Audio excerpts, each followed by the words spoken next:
Hello, good morning from St. John's Church here in Tralee in this Holy Week. I'm Father Seamus, one of the priests attached to St. John's. I just want to share a short reflection on the Last Supper between Jesus and his apostles on the night before he died. Each year, for many years, I have tried to imagine what it was like on that special occasion, very, very special occasion. What the atmosphere was like in the room. What was the intimacy like? The intimacy between Jesus and his apostles. What were the thoughts and feelings of Jesus himself, and equally the thoughts and the feelings of the apostles as they witnessed, first of all, the washing of the feet.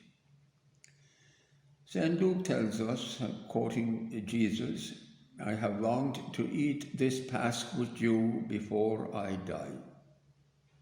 The final one, the final Pasch with them before his death. And in St. John we read, "The time has come for him to pass from this world and return to his Father." Jesus is very conscious of who he is.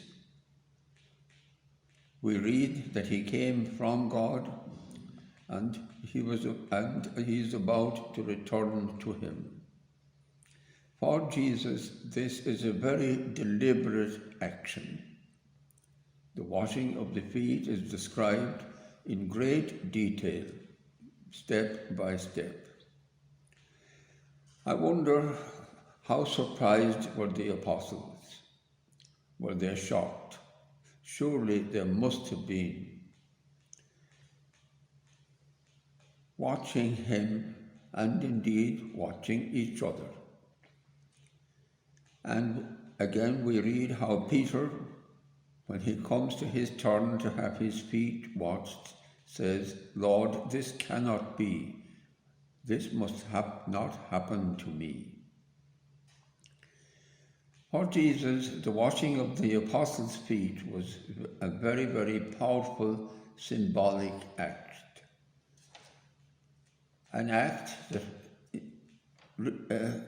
represents his entire ministry of self-giving sacrifice and love, which reached, as we know, its climax on Calvary.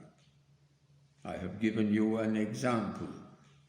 You must wash one another's feet." I'm reminded of his own words that he came not to be served, but to serve, and to give his life as a ransom for many. After the supper is over, he speaks to them at length about his relationship with his Father, what it has meant for him, and he tells them that he wants them, his apostles, to have a similar relationship with his Father. I'm reminded of the words, his own words, "As the Father loves me, so do I love you.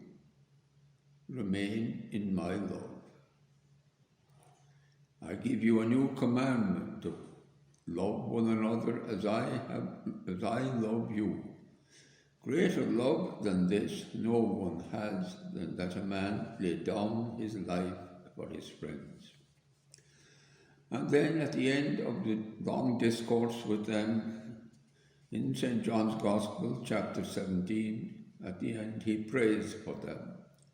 He prays for them to his own Father, and indeed for all those who, through them, will believe in himself and his Father.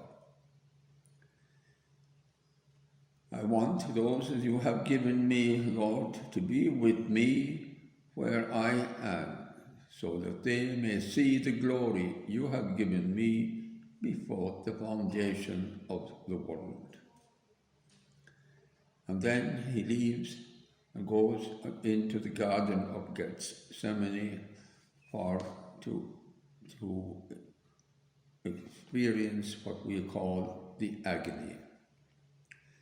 My hour has come. My betrayer is here. Come, let us go. We adore you, O Christ, and we bless you. We thank you because by your holy cross you have redeemed the world.